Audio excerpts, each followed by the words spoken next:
بسم الله الرحمن الرحيم الحمد لله رب العالمين والصلاة والسلام على أشرف المرسلين سيدنا ونبينا Muhammad وعلى آله وصحبه أجمعين. Alors, je fais cette brève vidéo quant au fait que voilà, j'ai souvent des personnes qui viennent vers moi et qui ont du mal des fois à comprendre ce qui leur arrive. J'explique rapide. Ce sont des personnes qui viennent vers moi et qui me disent voilà, moi je comprends pas. Je suis une personne qui pratique ma religion. Je suis une personne qui évite les interdits. Et pourtant, je n'arrête pas d'être éprouvé. J'ai l'impression que je ne sors pas des épreuves. Alors que je vois d'autres personnes qui vivent, eux, sans aucune limite, qui sont prêts à tricher, voler, arnaquer, dealer, bref, qui sont prêts à tout, et qui, eux, vivent décemment, vivent bien. Alors qu'ils sont, d'après cette personne, sur le mauvais chemin. Donc moi, la réponse que je veux donner à cette question, elle est très simple. Plutôt, je vais poser une question qui servira de réponse. C'est pourquoi on est sur Terre? Pourquoi on est sur Terre? Est-ce que Allah Tabaraka wa Ta'ala a garanti aux croyants, à ceux qui l'aiment, que par le fait qu'ils seront sur le droit chemin, par le fait qu'ils éviteront le mal, ils seront privés des épreuves, ou ils seront préservés des épreuves? Ça n'a jamais été une garantie dans le Coran al-Karim. Allah n'a jamais dit dans le Coran al-Karim que parce que tu es croyant, parce que tu es sur le droit chemin, ou parce que tu évites les péchés, ben automatiquement tu ne seras pas éprouvé. Bien au contraire, la règle sur terre, c'est l'épreuve. Sinon on sera au paradis. La règle sur terre, c'est l'épreuve. C'est la demeure de l'épreuve. Allah tabaraka wa ta'ala le dit bien dans le Coran Karim quand il dit ba'dan a'udhu billahi minash shaitanir rajim laqad khalaqna al-insana fi kabad. Nous avons certes créé l'être humain dans une vie de lutte.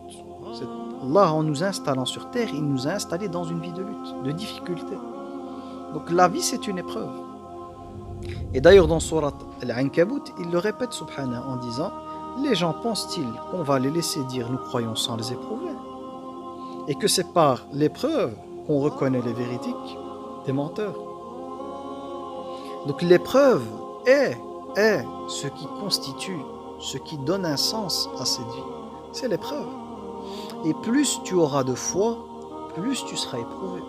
C'est ce que nous dit le prophète Muhammad sallallahu alayhi wa sallam, qui dit: les personnes les plus éprouvées sont les prophètes. Ensuite viennent ceux qui sont d'un niveau spirituel juste en dessous, ainsi de suite. Donc si tu es éprouvé, plutôt que de te dire ouais mais qu'est-ce que j'ai fait à Allah pour mériter autant d'épreuves, tu dois retourner l'équation et te dire: si je suis autant éprouvé alors que je fais tout pour plaire à mon Seigneur, c'est qu'il doit m'aimer. Car lorsqu'Allah aime quelqu'un, il l'éprouve. Pourquoi? Parce qu'Allah, ce qu'il veut pour nous, c'est d'avoir les meilleurs degrés au paradis. Pour ce faire, il y a minimum deux manières. La première, c'est par le fait que nous pratiquions des œuvres jugées par Allah comme étant de bonnes œuvres. La prière, le jeûne, le respect des parents, du voisin, nourrir les pauvres, venir en aide aux nécessiteux, etc. etc. Et la deuxième manière, parmi les manières, c'est l'épreuve. L'épreuve est un ascenseur qui nous permet d'accéder à des degrés au paradis de plus en plus élevés. Et les textes prophétiques suffisent à comprendre cette réalité-là. Il y a un texte qui dit même que certaines personnes, qu'Allah tabaraka wa ta'ala veut pour certaines personnes, de hauts degrés au paradis, mais celles-ci sont incapables d'y arriver par leurs œuvres, leurs bonnes actions, elles sont trop faibles. Alors il les éprouve, et c'est par l'épreuve que ces personnes-là se voient accéder à des degrés au paradis beaucoup plus élevés que ce qu'elles méritaient par leur simple œuvre. Et il y a des textes dans lesquels on dit que les gens, lorsqu'ils verront les degrés qu'ils ont eus au paradis par les épreuves qui les ont touchés, diront: si seulement j'avais été plus éprouvé pour atteindre de plus hauts degrés. Donc on voit bien que la manière dont nous représentons les choses ici, c'est cette représentation qui pose problème. Pourquoi? Parce que plutôt que de voir le fait le fait d'être éprouvé comme étant une calamité. Pourquoi Allah me fait faire ça? Pourquoi je vis autant de... Voilà, je suis dépressif ou dépressive, je vis mal dans ma peau, j'ai des problèmes au niveau économique, des problèmes de santé, voilà, c'est difficile pour moi. Toutes ces épreuves par lesquelles on passe font partie du chemin qu'Allah tabaraka wa ta'ala a tracé notamment pour les croyants, pour accéder à de hauts degrés. De plus, les épreuves sont un moyen par lequel Allah nous rapproche de lui. Pourquoi? Parce que quand on est éprouvé, qu'on est croyant, on sait que le seul qui est capable de nous sortir de l'épreuve, c'est lui. Pourquoi? Parce qu'il y a des épreuves, des fois, toutes les portes sont fermées. Il n'y a plus personne pour pouvoir nous aider. On a tout essayé. On se sent impuissant. Lorsqu'on se sent impuissant, c'est là où normalement la foi doit s'activer pour comprendre que le seul qui est à même de nous aider dans ce problème-là, il est unique, c'est Allah tabaraka wa ta'ala. Et c'est lui qui va faire en sorte d'amener des personnes dans votre vie pour vous sortir de vos problèmes. Donc lorsque vous passez par Allah tabaraka wa ta'ala, c'est lui qui amène les gens à votre service pour pouvoir vous aider. Et c'est ça la puissance de la relation avec Dieu. C'est que quand tu pries Allah de ton cœur, tu lui demandes à lui, tu ne dois même plus aller mendier aux gens de l'aide. Non, c'est lui qui amène ces gens-là, sans même que tu les demandes. Et ceux-ci traiteront ton problème parce qu'il l'a voulu, parce qu'il les a amenés vers toi. Et ça, il faut le comprendre. Donc moi, pour éviter que la vidéo ne soit trop longue, c'est de comprendre que l'épreuve, c'est la réalité de cette vie. Elle a été voulue par notre Seigneur. Ceux qui veulent le repos, le bonheur, la tranquillité, la stabilité, ils doivent savoir que celle-ci est voulue pour les croyants dans l'autre monde. Là, on aura la stabilité totale. Plus de maladies, plus de souffrance, plus de tristesse, plus de peur, plus d'angoisse, plus de problèmes, plus d'injustice.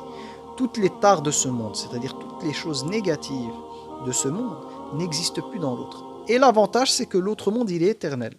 C'est-à-dire que toutes les choses qu'on désire, toute cette stabilité, ce bonheur, ce bien-être et tout qu'on veut, on l'aura.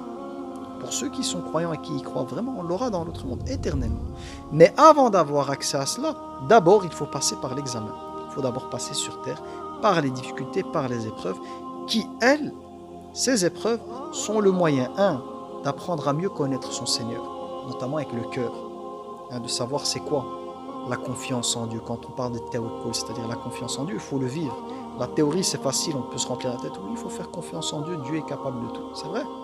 Ça, c'est la théorie. Mais dans la pratique, est-ce que dans ton cœur vit cela quand tu es éprouvé? Est-ce que tu ressens le fait que le seul qui peut t'aider, c'est Allah et qu'il est capable de te sortir de ta difficulté ou pas? Est-ce que tu ressens le fait qu'il est capable ou pas? Si tu ressens qu'il est capable, sache que tu as atteint un stade spirituel. Par contre, si tu as un doute, il y a encore du travail. Il y a encore du travail. Allah tabaraka wa ta'ala va nous amener des fois dans nos moindres limites pour voir cette confiance en lui. Est-elle solide, plus solide que le fer, ou c'est juste du contreplaqué, ou comme une feuille, on souffle dessus, une petite épreuve elle arrive et on a perdu complètement sa confiance en Dieu. Non, c'est pas comme ça. Le but, en tout cas le croyant, la croyante, n'est pas comme ça. Il s'attache à son Seigneur, les racines sont fermement ancrées sous le sol, et peu importe le type de tempête qui arrive, certes les branches d'arbres vont bouger et tout, mais le tronc est tellement bien ancré, les racines bien ancrées, que une fois la tempête finie, chaque branche revient à sa place. La personne, elle est solide. Tandis que quelqu'un qui est une foi très faible, c'est comme ce petit arbuste avec des petites racines. Dès que l'épreuve elle arrive, elle l'arrache, elle l'envoie balader de droite à gauche, perdu, voilà, pris dans les vents.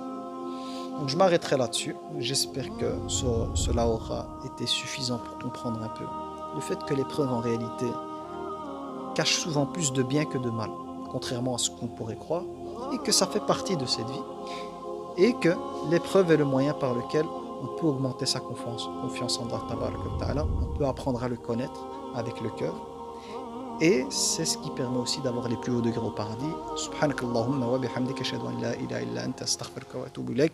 Subhana rabbika rabbil izzati amma yasifun wa salamun ala al mursalin walhamdulillahi rabbil alamin.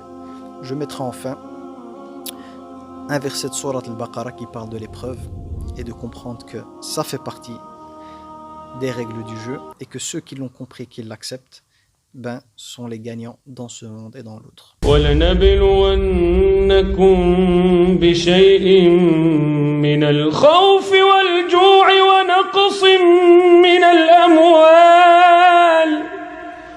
ونقص من الأموال والأنفس والثمرات وبشر الصابرين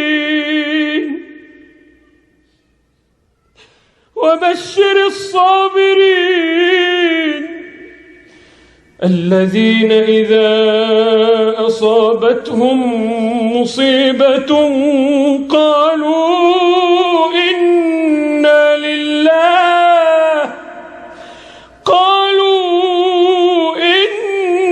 لله وإنا إليه راجعون أولئك عليهم صلوات من ربهم ورحمة أولئك عليهم صلوات من ربهم ورحمة وأولئك هم المهتدون سبيل الدموع سبيل مريح تنهد يا صاحي كي تستريح وبث الدعاء الخفي الصريح يسعى